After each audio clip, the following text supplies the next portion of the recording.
કોઈનું ઝૂંપડું, કોઈનું બંગલો, કોઈનું કાંઈ ઝાડવા પાંદડા કાંઈ અહીંથી કોઈ નીકળ્યું જ નથી, કોઈ ગામ અહીંથી નીકળ્યું જ નથી. એમ નથી હું કહેતો, તમે સમજતા નથી કે ભાઈ હું સમજી ગયો છું. તમારે જવું છે કે ગામ જવું કે સામે ગામ જવું, તો કે હાલવા માંડો ને તો જ આવી છે. પૂછવા ન ઉભા રહેતા, આ ગામમાં અહીંથી તમારે જ્યાં જવું એ ગામ આવે છે, પણ હાલશો તો આવશે.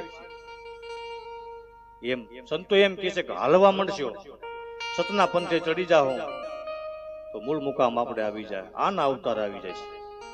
પૂછ્યા કરશો ને જ્યાં જ્યાં ખોટીપો કર્યા કરશો તો નહીં આવે. સદગુરુને એકને પૂછી લ્યો, બસ પછી માર્ગે ચડી જાઓ એટલે 100% આપણું મૂળ મુકામ આવી જાય. એટલા માટે સંતોએ ખૂબ આશીર્વચન આપીને મહાપુરુષોએ આપણને ધન્ય બનાવ્યા છે. એમ ભગવાનની કથા, દિવ્ય કથા, સનાતન ધર્મની કોઈ પણ કથા હોય, ધર્મ એટલે હાથીનું પગલું છે. એક જંગલની અંદર એક હાથી ચાલીને નીકળી ગયો, એમાં બકરી એક ભૂલી પડી ગયેલી. બકરી ભૂલી પડી ગઈ એટલે ગભરાટ થઈ ગયો. એમાં સિંહની મળી ત્રાડું પડવા, એકલી બેઠી બેઠી વિચાર કરે કે હવે કોના આશરે જાવ, આગળ મને ફાડી ખાહે. હાવજનો ડર બહુ લાગ્યો એટલે બકરી બિચારી ગભરાઈ ગઈ.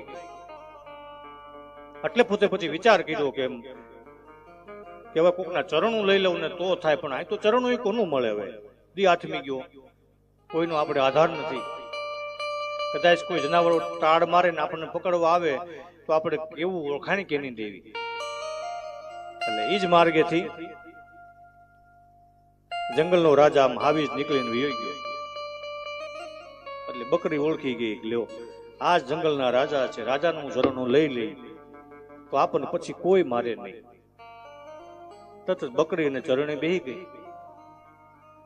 નામ ચરણ જ્યાં જોઈ લીધું તો હાવજનું પગલું પડ્યું છે, એને આશરે બેહી ગઈ, ચૂસ્તી કરતી હોય એમ. હાજે હાવજને પાછું વળવાનું થયું, એ બિચારો ભૂખ્યો આવીને જે આમ ત્રાપ મારવા જાય, ભાઈ ઉભા રહેજો, ભાઈ તમે કોણ? કે તને કઈ બીક નથી લાગતી? કે નહીં, બીક છે નહીં લાગે. મારે આશરો મોટા ધણીનો છે. કે તારો ધણી કે જેને આશરે બેહી ધણી કહેવાય ને, અમારો બાપ છે, જેના ચરણે હું થઈ છું તમને ખબર નથી.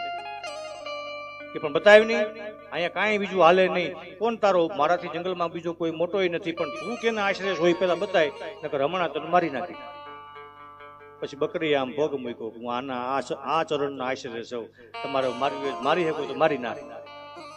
તો એ હાવજે આમ નજર કરીને જોયું, લે આ તો મારું ચરણે, અને મારે ચરણે હોય એને કોઈ દી મરાય?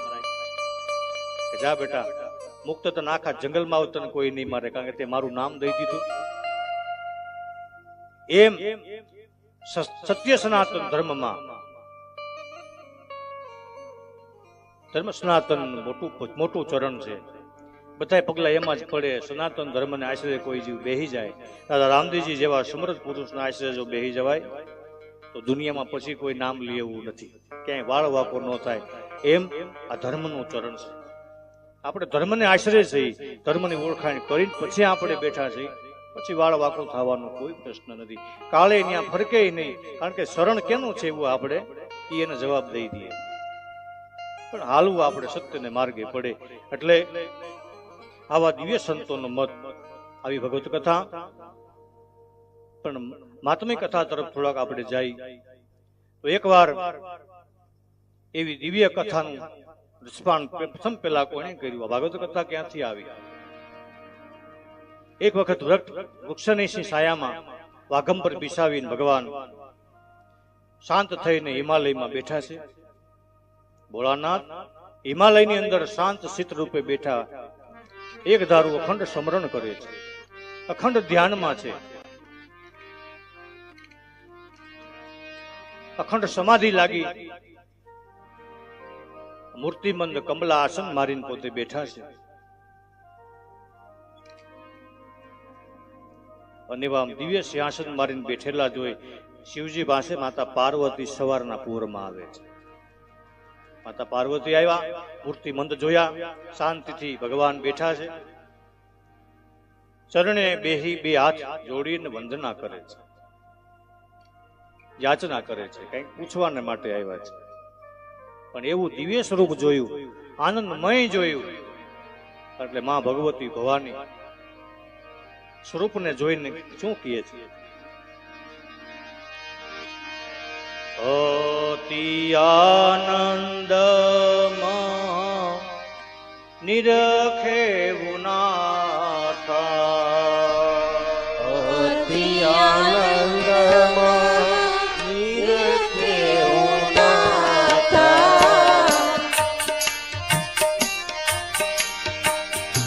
અતિ આનંદમાં નિરખે ઉનાથા, અતિ આનંદમાં નિરખે ઉનાથા, સમીપ જાય સતી તોરે ઉનાથા, સમીપ જાય સતી જોરે ઉનાથા, શરણ નાય શિર ગદ ગદવાની, ચરણનાય શિર ગદ ગદવાની, બોલે જાન હું અમીર સબાની, બોલે જાન હો અમીર સવારી, બોલે જાન હું અમીર સબાની, બોલે જાન હો અમીર સવારી. શાંત સીતે બેઠેલા ભગવાન શિવજી અત્યારે અતિ આનંદમાં છે, ભાવમાં છે, દયામાં, કૃપા બધું આમ તૈયારી કરીને જ કેમ બેઠા હોય એવી ધ્યાન દ્રષ્ટિ પ્રસન્નતાથી પોતે બેઠા પોતાના સદગુરુનું ધ્યાન ધરે છે, અતિ આનંદમાં છે એમ માનીને માતા પાર્વતી શિવજીના ચરણે આવ્યા, કમળાસન કર્યું, વંદના કરી અને ભગવાન શિવજીની બાજુમાં બેસી જાય છે અને અમૃતમાં જેમ બોલેલા શબ્દો હોય એવા મીઠાઈ ભર્યા શબ્દો ગદગદ વાણીથી માં ભગવતી ભવાની શિવજીને કહે છે. શું કહે છે? કહું હરી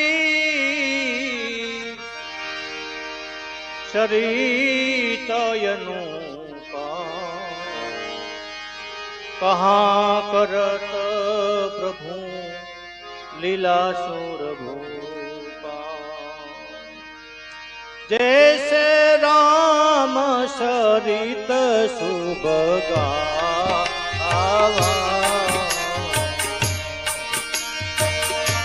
जैसे राम सरित सुभगावा, जैसे राम सरित सुभगावा, जैसे राम सरित सुभगावा, जैसे कृष्ण कथा जो सुना, जैसे कृष्ण कथा सुनावा, जैसे कृष्ण कथा जो सुना, जैसे कृष्ण कथा सुनावा. માં ભવાની શિવજીને પ્રાર્થના વંદના કરીને કહે છે કે હે દયાળુ, હે કૃપાનાથ, હે ભગવાન, આપ એવું એક દિવ્ય જીવન ચરિત્ર જેની ઉપમા ન આપી શકાય, વેદ શાસ્ત્રો એને કોઈ કથી ન શકે એવી ભગવાન એક અનુપમની એવી કોઈ કથા હોય તો મને સંભળાવો. તે મને કૃપા કરીને આપ સંભળાવો. જે અનુપમ તત્વ છે, સાક્ષાત નારાયણ છે, એની એક દિવ્ય કથા મને સંભળાવો. જેવી રીતે તમે શ્રી રામની કથા મને સંભળાવી હતી રામના અવતાર પહેલા, એવી કથા તમે ઘણા ઘણા અવતારોની મને કથા કહીને મેં સાંભળી હતી. એવી દિવ્ય કથા કંઈક હોય તો મને આપ સુણાવો. જેવી રીતે રામની કથાઓ આપે મને પ્રથમ સંભળાવી, એવી રીતે ભગવાન કૃષ્ણની કથા પણ આપણે સંભળાવી. તો ભગવાન વિષ્ણુ હવે શું ચરિત્ર કરવાના છે? હવે ભગવાન વિષ્ણુ શું ચરિત્ર કરી અને કઈ જગ્યાએ એવો અવતાર લેવાના હોય, ભગવાન અત્યારે ક્યાં છે, કેવી રીતે ક્યાં બિરાજમાન છે, ભગવાન હવે કઈ લીલા કરવાના છે, એ કથા મને કહો. આવા અમૃત ધરાવત શબ્દો, દિવ્ય વાણી સાંભળી મનને તૃપ્તિ થતી હતી અને કથા આપના વિશે જે દિવ્ય કથા ભગવાનની છે એ આપના સિવાય કોઈ જાણતું નથી. હે ભગવાન, હે મહાદેવજી, કથા મને કહો. મેં આવું સાંભળ્યું છે. અમૃત ધરાવત આવા શબ્દો સાંભળીને ભગવાન મહાદેવજીના ચરણમાં માં ભવાની દંડવત પ્રણામ કરી ધ્યાન લગાવીને આરાધ કરીને પ્રશ્ન કરે છે કે મને કોઈ એવી દિવ્ય કથા હોય ભગવાનની તો આપ મને સંભળાવો. અને પ્રેમપૂર્વક નમસ્કાર કરી અને વંદન કરીને યાચના કરી છે ભગવાનની કથા સાંભળવાની. અને જગતમાં મોટા મોટા કોઈ કથાકાર હોય ને તો ભગવાન શિવજી છે. આ બધી કથાઓ એની પાસે જ આવી. આ જગતમાં બીજું કોઈ જીવ જાણતો નથી. શિવજી સિવાય કોઈ કથા કહી જ નથી શકતું. અને બધી કથાઓ એને શિવજીએ જ કહી, જેની હોય તેની. બધાની પેલા એને ખબર પડે કે અમારા ઈષ્ટદેવ કઈ જગ્યાએ જવાના છે, શું લીલા કરવાના, શું ચરિત્ર કરવાના છે. એટલે યથાર્થ મર્મ કોઈ જાણતું નથી. માટે આપ શ્રીના મુખથી ભગવાનની કથા મને સંભળાવો. હૃદયના ભાવથી અતિ આનંદથી હું તમને આપને વંદના કરીને પ્રાર્થના કરું છું. આપના અમૃતમય શબ્દો સાંભળતા ભગવાન શિવજી એમ કહે છે મને તો ખૂબ આનંદ થયો કે તમને કથા સાંભળવાનો ભાવ થયો. હા પ્રભુ, નકર તો અટાણે મોટા મેળ્યા પછી કોઈ કથા સાંભળે નહીં, એને કઈ જરૂર ન હોય. પણ આજ તમે ખરેખર ભક્તો બન્યા અને ભગવાનની કથા તમારે સાંભળવી છે કે હા, કથા તો સાંભળવી જોઈએ. કથા ન સાંભળીએ તો પાપ મળે થવા, વળી પાછું બોજો થાય, ખોટા પાટે ચડી જાય. એટલે કથા તો મારે સાંભળવી જ પડશે. એટલે પ્રભુ કથા સંભળાવતા તૃપ્તિ નથી થતી. કથા સાંભળ્યા જ કરું, સાંભળ્યા જ કરું. ત્યારે શિવજી બોલ્યા છે કે હે દેવી, હે સતી, ભગવાનના ગુણાનો વાદ કહેતા અને સાંભળતા જો કોઈ માનવી થાકી જાય તો પારસમણી છોડીને સણોઠીનો સંગ કર્યો એવું થાય. જિંદગીનો ખોટો સમય વ્યર્થ કરીને પાપને પંથે જીવ ચડી જાય. માટે તમે ભગવત ભક્ત છો એ મને આનંદ આવ્યો. અને તમારે જન્મો જન્મ તમારે કથા સાંભળવી હોય બહુ સારી વાત, મને બહુ ગમે છે. કોઈ કથા સાંભળે તો ભગવાન શિવજીને અતિ પ્રસન્નતા પ્રાપ્ત થાય અને આશીર્વાદ તો જાજા એ દઈ દે છે. ઈષ્ટદેવ દે કે નો દે, વેલા મોડા દે, પણ ભગવાન ભોળિયો નાથ આ કથા સાંભળે એટલે આશીર્વાદ નેન્યન હવારમાં દેતા જાય. પૂર્ણાહુતિ થતી નથી અને આશીર્વાદ આપ્યા નથી. પછીજી પોતાનું તેજ અહીંથી વ્યાસપીઠ છોડીને શિવજી કૈલાસ જાય, પણ બધાને આશીર્વાદ દઈને જાય. તો એ આપણને ખબર પડે કે કથાનું કેવડું ફળ છે. એટલે ભગવાનને સતી પૂછે છે કે હું તમને જે પૂછું એ પ્રશ્નનો મને જવાબ આપો. અબ હરી કહા તરીકે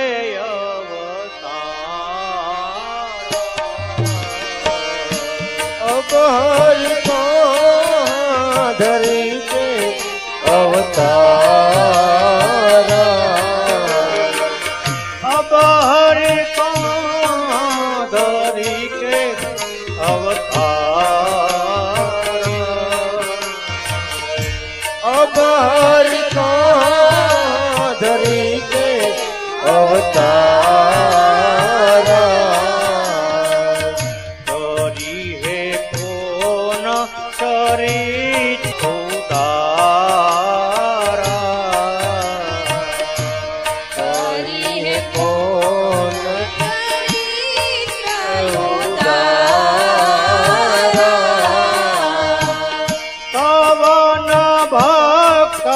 करहि उधारा, कौन भक्त करहु उधारा, उनी पर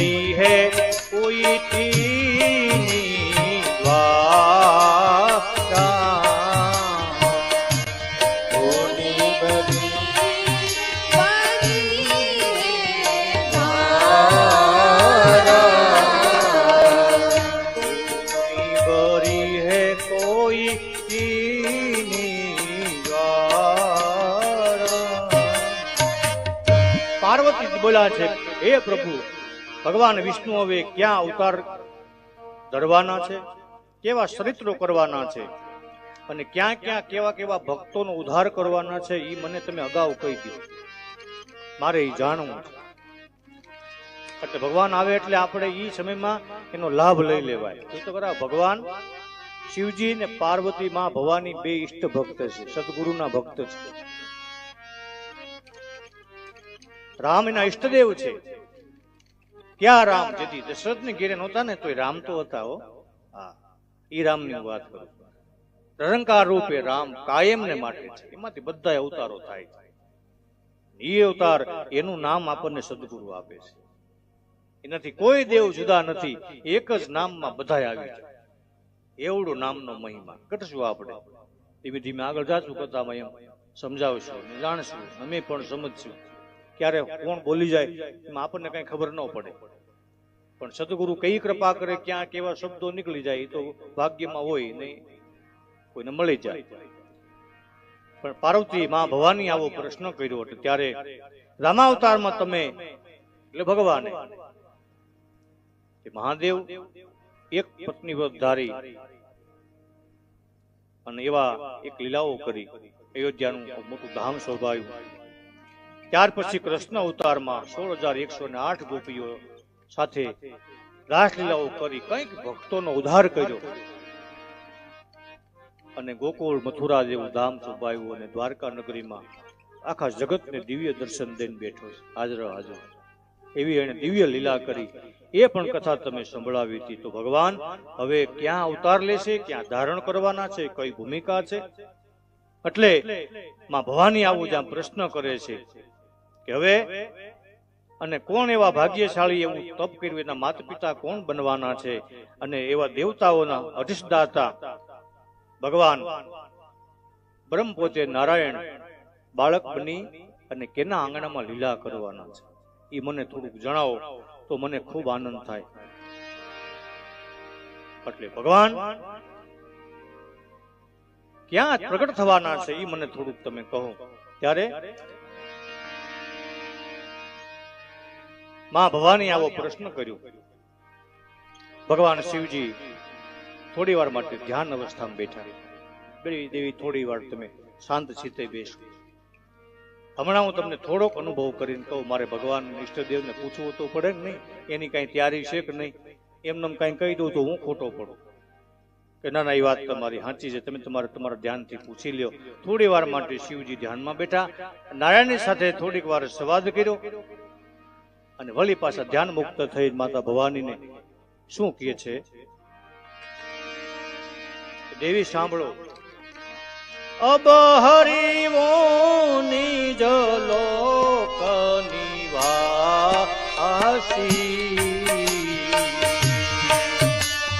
જય રામ જય જય રામ. અબ હરિવો નિજ લોક નિવાસી, શ્રી રામ જય રામ જય જય રામ. ક્ષીર સિંધુ પોધે સુખ રાશી, ક્ષીર સિંધુ પોઢે સુખ રાશી, શેષ સૈયા સોહે જગ સ્વામી, શેષ સૈયા સોહે જગ સ્વામી, તુંબર નારદ રહ શિર નામી, તુંબર નારદ શિર નામી.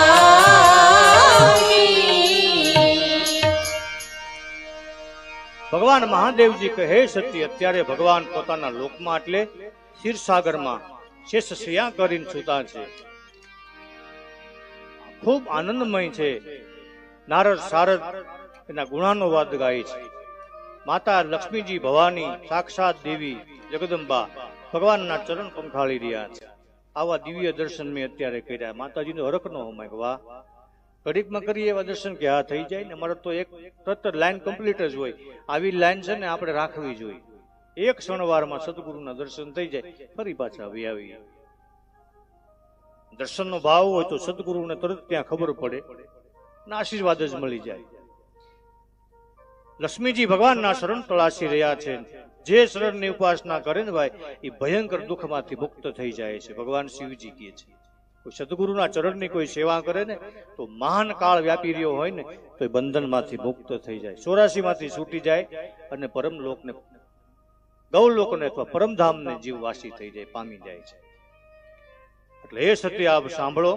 હવે હું તમને જે વાત કરું છું, ભગવાન ક્યાં જન્મ લેવાના, ક્યાં પધારવાના છે, એની થોડીક તમને વાત કરું. અવતારી હે માર ધરુ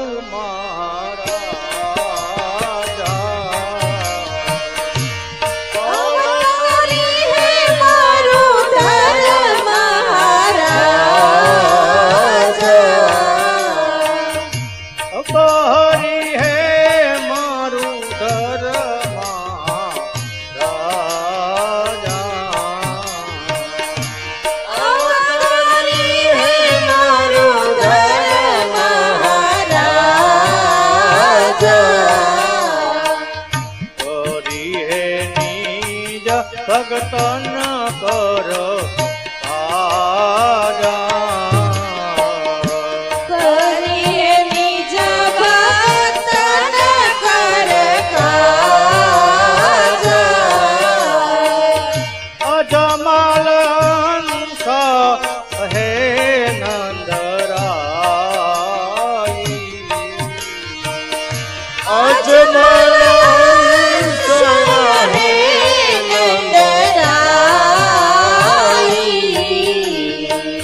યશોમતી માતા મીણલ દે આઈ, યશોમતી માતા મીણલ દે હે સતી, હે ભવાની, હું તમને જે વાત કરું એ દિવ્ય કથા શાંતિથી સાંભળો. હવે એવો એક પ્રદેશ છે મારવાડની અંદર. ભગવાન શિવજી માં ભવાનીને આ વાત કરે છે. અવતાર થયા પહેલા આ બધું દેવતાઓનું મંડળ ભેળું થઈને જ નિર્ણય થતો હોય. એકાબીજા કાયમ એની શોધખોળ તો કરતા જ હોય કે અટાણે હરિ ક્યાં છે. કારણ કે હરિ એક એવું સ્વરૂપ છે, ગમે ત્યાં ગમે ત્યારે ગમે દીકરા થઈ જાય ખબર ન પડે. ઘડીકમાં નરસિંહ મહેતા ન્યા હોય, ઘડીકમાં કુંભારાણા ન્યા હોય, ઘડીકમાં પોકરણગઢમાં હોય, ઘડીકમાં દ્વારકા હોય, ઘડીકમાં કોરા કુંભારને ઘેરે હોય, ઘડીકમાં સેન ભગતને દાઢી કરતા હોય. ભગવાનનું કઈ નક્કી જ નથી, એનું કોઈ રૂપ નથી. જેવો ભક્ત ચાહના કરે એવું ભગવાન રૂપ લઈને વ્યા જાય. એટલે માં ભવાની અને શિવજી એકાગ્ર થઈ રોજ ભગવાનનું ધ્યાન કરે છે. એ ભગવાન અત્યારે કે રોજ એની તપાસ ચાલુ. આપણે કોઈ દી આપણા છોકરા ક્યાં છે એની તપાસ નથી કરતા, શું કરે છે કોઈ દી પૂછતા નથી, પરિવારમાં શું હાલે છે કોઈ દી ભેળા બેન વાત નથી કરતા. પણ દેવતાઓ છે. જગતના માતા પિતા હોય તો શિવ અને શક્તિ છે. સંસાર પ્રવાહ નાથી ચાલુ થયું છે. જગત નિયંતા છે, છતાં ઈષ્ટદેવની આરાધના કોઈ દી ભૂલ્યા નથી. આ જગત આખું એને તાબે છે ભાઈ. કોઈ વસ્તુ આપણી નથી, છતાંય એને એનું છે, છતાંય પોતે પોતાનું માનતા નથી ને રાખતા નથી. આ જગતના કોઈ જીવની કોઈ સુખની એને આશા નથી. તે આવી દિવ્ય વાતને જાણી શકે છે. બસ એક જ દ્રષ્ટિ, મારો પરમાત્મા ક્યાં છે, કઈ લીલા કરે છે, કઈ જગ્યાએ છે. એટલે માં ભવાનીને એમ કહે છે કે દેવી, અટાણે ભગવાન ક્ષીરસાગરમાં પૂજ્યા છે, પણ એનું કેવું એવું છે એવી થોડીક મને વાત કરી કે અત્યારે મારવાડ પ્રદેશની અંદર પોકરણગઢ નામનું એક શહેર છે. ક્ષત્રિય કુળમાં પોતાના ભક્તો સાથે અવતાર લેશે, સમાજના એવા રૂડા કામ કરશે, સત્કાર્યો કરશે. અને જ્યાં અજમલ નામના એક રજપૂતના એક દિવ્ય રાજા થશે, મહાન ભગવાનના ભક્ત છે. અને તોરા કુળમાં ભગવાન અવતાર લેશે, આવું મને ભગવાને કીધું છે. કે કેવો આ તો રણ પ્રદેશ, એમાં ભગવાન અવતાર લેશે. માતા પાર્વતી થોડાક વિસ્મય વિચારમાં પડી ગયા. ત્યાં તો આવું કાંઈ છે નહીં, આવ રણ સિવાય કાંઈ નથી. છતાંય ભગવાન કઈ રીતે શું કામ અવતાર લેવાના હશે? વળી પાછો થોડોક સંચય જાય છે. તો હે પ્રભુ, એ તો કહો, એ કોણ છે? એ બે માતા પિતા એના જેને ઘેરે બાળક બનીને ભગવાન આવવાના છે, એના માતા પિતા છે એ પૂર્વ નો કયો આત્મા છે? એના માતા પિતા છે કોણ? એ થોડીક મને કથા કહો.